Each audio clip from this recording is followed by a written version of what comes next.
everybody. Well, it's time to make our salves. I know you watched in the other video, I was getting ready to make the calendula salve. I now have the calendula oil. I poured out all the herbs. This here is the chamomile oil. I poured out all the oil. all the herbs. Okay. So now what we're gonna do, I'm gonna just go over very briefly, and let me back up and introduce myself. I'm Rexanna with Garden of Herbs. This is part 2 of Making Salves. Part 1 was just, we were getting ready. And now I'm just gonna go over, I'm gonna be reading out of our textbook, and what we're gonna do is we're gonna be reading the calendula properties, why I use the base of all my making for skin salves, why I make it like this is because you can just use, if you don't have any, you're just wanting to make a quick salve and just use essential oils, you can do that. And you can use avocado oil, you can use coconut oil, and you can just use a makeshift roller. You can use one of these. And anything that's heat resistant, that's not going to bust when you get it in your double roller, and a homemade makeshift double roller at that. But this is just how Rexanna does hers, because these are great properties that help heal the skin with the added benefit of your essential oils. Okay, this is calendula. Now calendula is great because of the anti-inflammatory. Most of our skin, in the reason that I make these toward the getting ready for the winter, or if you have rashes or skin irritation or any kind of boo-boos, it's astringent and it's antispasmodic. It's antifungal, and it's very good for the getting the blood circulating, and in the mucous membranes in the skin. It helps pull all that out. Any type of stuff that you have going on that's dry and inflamed, it goes in and starts healing. The healing, or a better word for healing, I would say, it just goes in and starts to take care of it, and you'll start seeing right away that it's not as red, it's not as inflamed, and recent studies are showing the antiviral and anti-tumor properties. You can drink calendula tea, and great studies are being shown that it helps your tummy as well.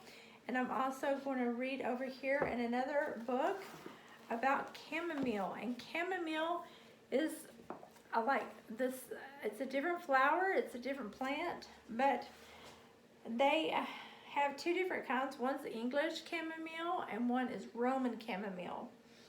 And it's a mild sedative. A lot of people drink chamomile and lavender together before they go to bed. It's a tea as well. But when you use it in an oil, and it's a light golden, it's not really as gold as you see the leaves.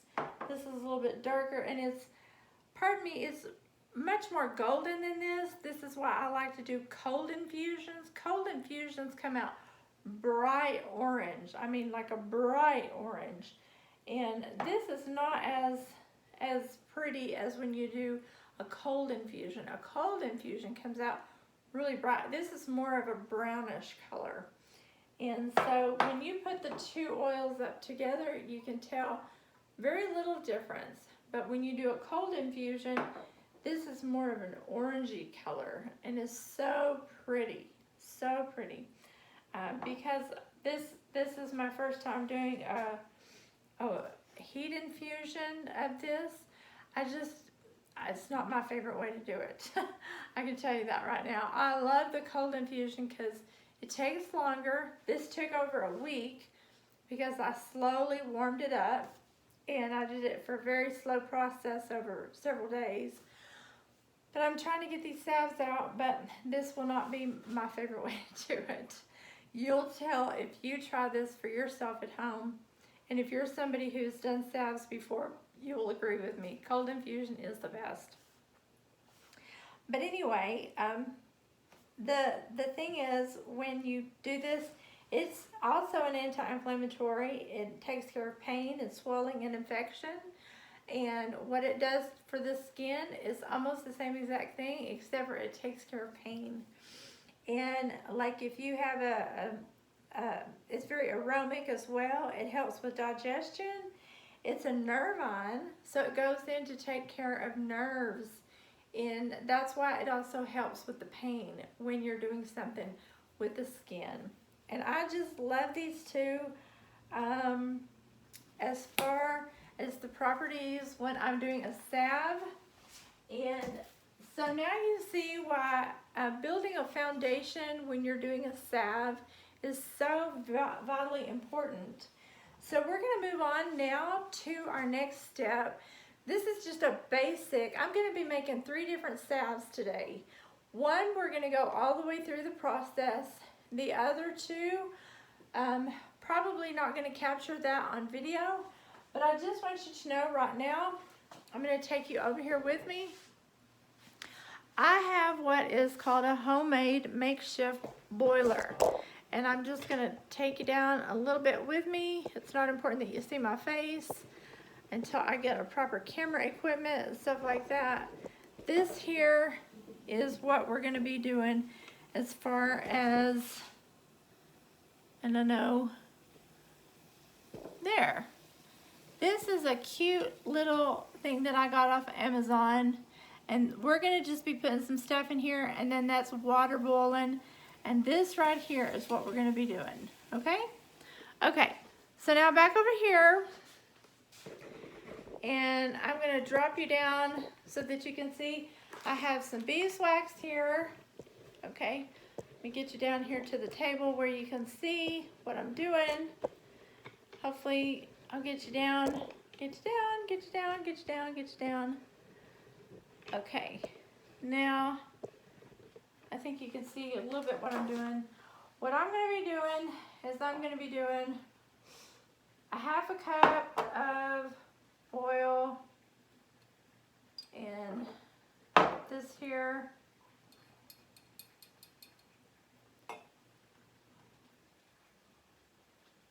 A 1/2 cup of each oil. And I'm going to put it over here.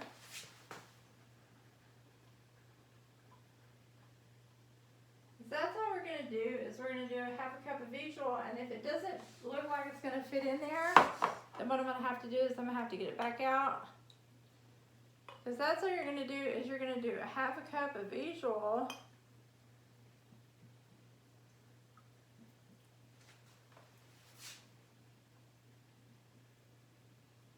It's getting pretty full already, so I may have to switch this over. Just for my safety, I really wanted to do this, but I don't think I'm going to be able to do this. So I'm just going to put my towel back in the bottom. And we are going to just do this the way I had wanted to do it before. I'm trying to, we're just going to put it back in there. Okay. And I try to do something new, and then I do it on camera, and it never works out. That's okay.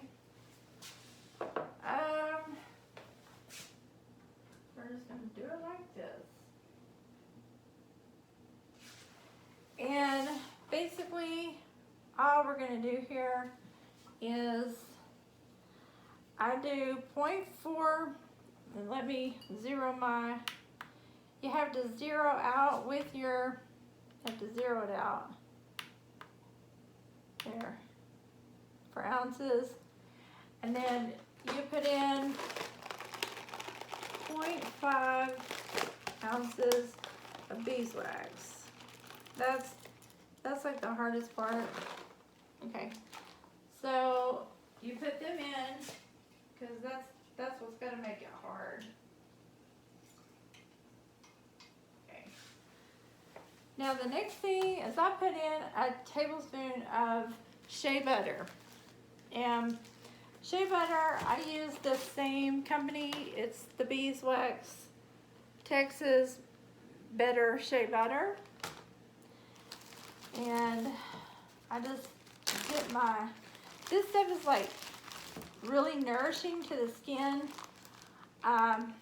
Made a video on this stuff. The reason I choose to use this is because it is so nourishing. And it protects the skin, locks in moisture, and you don't have to use a whole lot of it, but what it does is it goes in, especially for younger and older people, both. I guess if you're like really young, you got that beautiful skin that God gives you, but the older we get, we need extra protection, and when you're younger, you need extra protection. So I kind of learned that, and once I found out, you know, they used to not use a lot of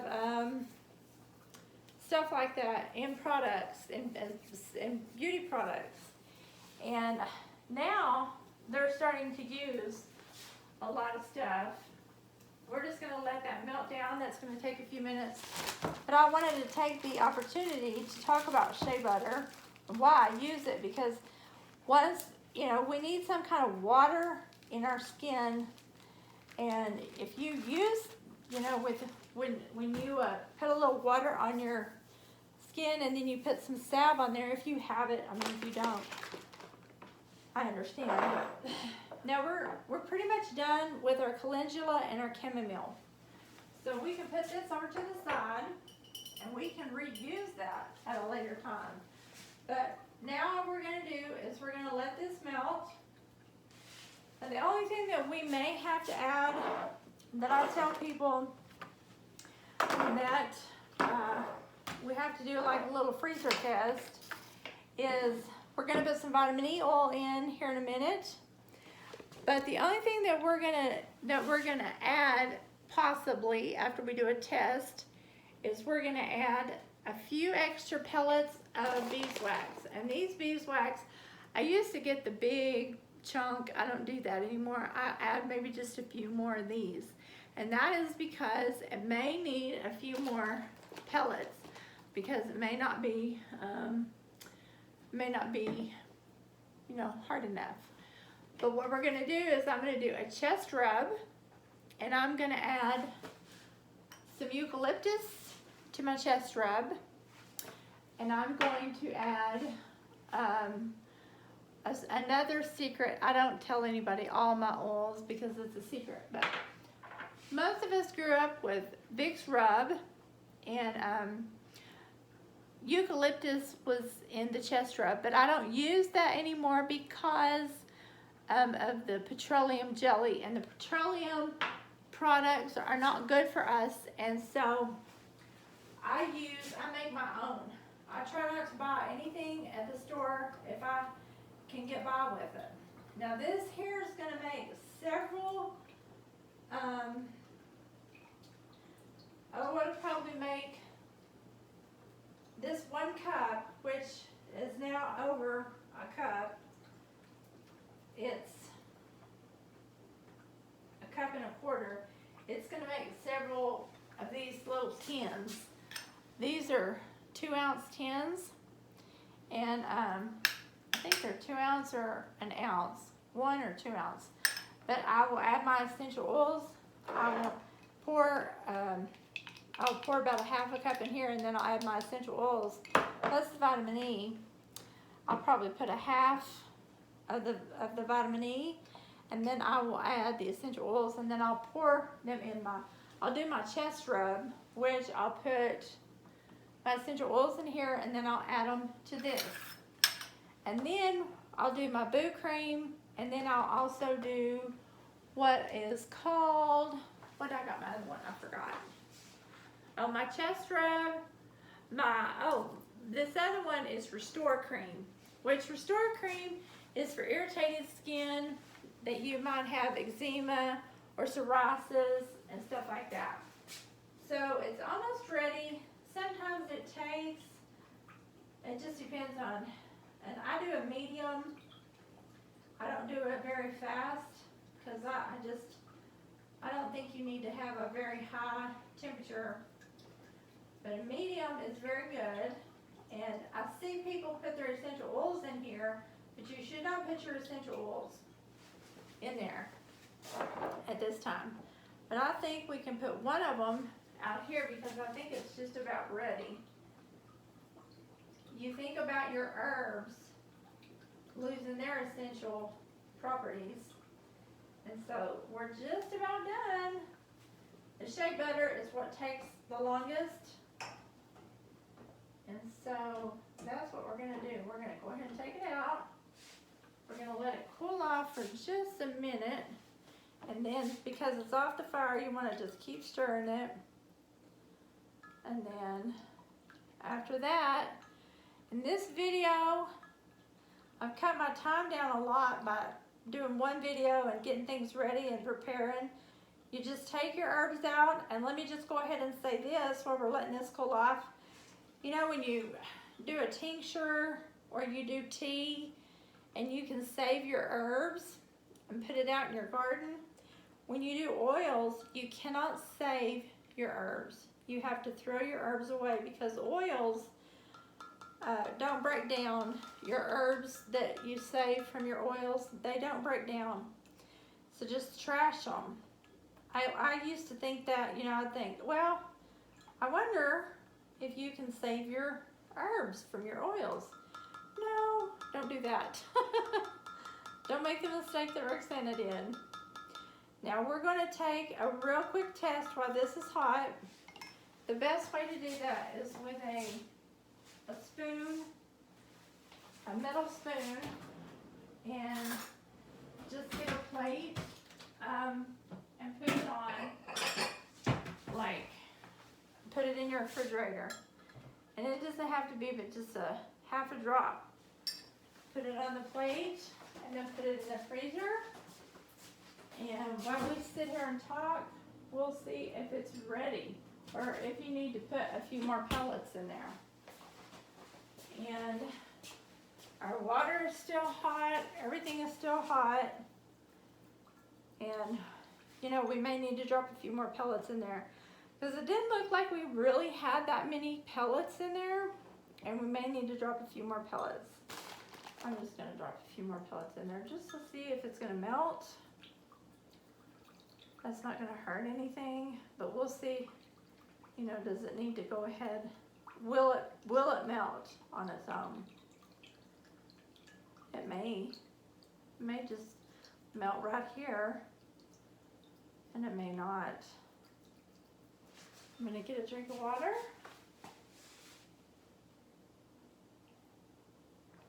Remember to like this video.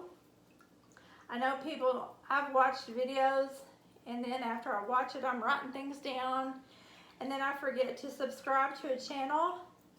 And I watch channels a lot. You know, I'm a subscriber to YouTube. I love YouTube.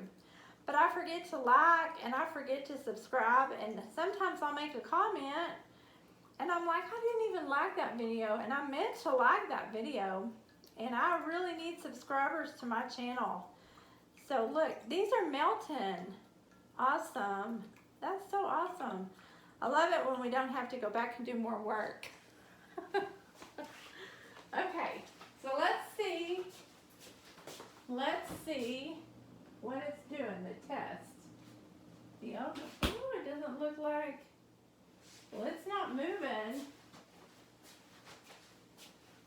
I don't know if you can see that because it's kind of translucent, but it's not moving off of the spoon. But let's run our finger through it. It's kind of creamy.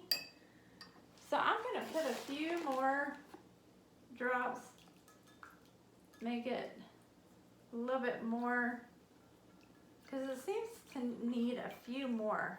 And that's the reason, because if you put it on here, it's like really Yeah, I think it needs, and we'll even set it back in here, let it get warmer. That's the reason you want to do the test, because it seems awful, like almost watery. Yeah. So that's a good way to judge. You know, maybe it needs a few more. And that's a good way to do that. That's why you don't want to put your essential oils in there. Because if your essential oils was in there, you'd be messing up the properties of your essential oils. And your water's still warm. Your oil will still get warm. And it's just melting them. You can even turn your fire up to make it quicker. And I think this will be good because I've already put in a little bit more. This is much better, yeah. And it just smells real earthy right now. Smells real earthy, like chamomile, and it smells real herby. What's going to make it smell better is when we do the essential oils. Okay. Yes. This is a good way to test. So I may change the recipe and just put like a whole ounce of those instead of just a half an ounce. That's what I'm going to do. Yep, that's what I'm going to do. So I've done this like twice and I should have already changed the recipe. Yep. Okay. A whole ounce to a cup. Whole ounce to a cup. So just go ahead and mark it on your recipe if you're taking notes. And that's the way we're going to do it from now on. We're going to put in a whole ounce. Okay, so because it's not really that hot, let's go ahead and put in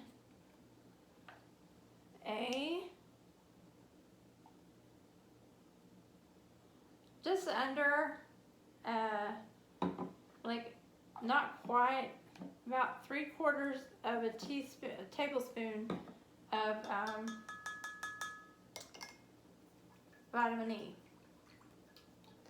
And now what we want to do, we're going to make the chest rub. Now the chest rub, what's really good, you can use white pine, you can use peppermint, and I use 20 drops total. You can do more. Now this here is eucalyptus. So I liked, ooh, and I did not do that, did I? Yes, I did. Well, I'm going to just go ahead and pour the whole cup.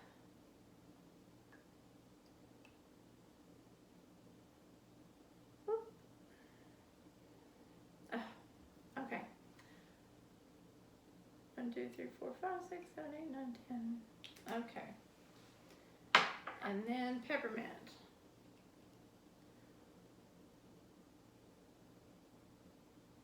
Let's see if I can get my, I do about 10 drops of peppermint. I don't go as much. Eucalyptus and then white pine. This is going to be my chest rub.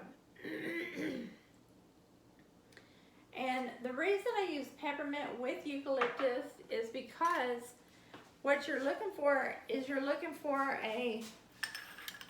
with this is you're looking for a underneath the nose and then the chest.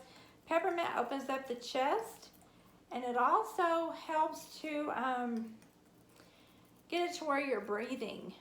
And I have done this recipe before. I haven't used, this year I started using white pine, and I read in a book by Valerie Woodward where she uses this combination oils. And I love using the peppermint. I love peppermint oil. But this one right here, I really, really love using this combination right here. And this one right here is going to do it for the video. All these are going to be my chest rubs. The other ones I'm going to use the same method. This is going to harden. But we're also going to do the boo. The boo is going to be basically the same, but we're just going to use a different combination of essential oils. Okay? So all you have to do is use whatever combination of essential oils that you want to use. Now, if you want to use essential oils for, say, this right here, you already know how to get it to harden. You've done the test. You want to use, make sure, like for me, when this hardens, I'm going to put my lid on there, okay? And I'm going to put this on top of my lid. And then it's probably going to take 30 minutes, maybe even an hour for it to totally cool down and for it to solidify. I'll take pictures and I'll put it on the beginning of this video. And I'll also write down the recipe. Instead of half an ounce, we'll go to a whole ounce of beeswax. This has been fun. It's been creative. It's always a new experience. That's why I love doing these videos. Please leave me a comment. Maybe you have your favorite essential oils. Maybe you have your different recipe. I don't know. I know I was gonna make a mess in here in the kitchen, so I thought I would make all 3 different kinds of salves at the same time. I've actually gotten I've gotten 6 salves, or 6 of these size right here of the chest rub. I've gotten 6, and I didn't go under. I went like 3/4 of a cup. If you go a whole cup, you could probably get 7 of these. I've gotten 7 before, but I just wanted to have enough in here to do a little bit more. And just FYI, I didn't use all my calendula oil because I wanted to keep it in the window and let it get nice and golden like I was talking about earlier. So anyway, this is Rexanna with Garden of Herbs. I hope you had as much fun as I did. Like I said, this is not my favorite way of doing it, but when you have to do something in a pinch, you do what you gotta do. And I hope you learned a new way to do your oils instead of the cold pressed. This is the hot express way of doing oils. And we got our salves made, and it's gonna make my husband happy. It's gonna make a lot of other people happy, and I'm gonna have chest rub. You know, and so if you get sick in the middle of the night, you can just put this on your neck, right here, on your chest, drink your teas, and get better before it gets worse. Okay, y'all have a blessed day, and bye for now. I'll see you in the next video. Okay, bye.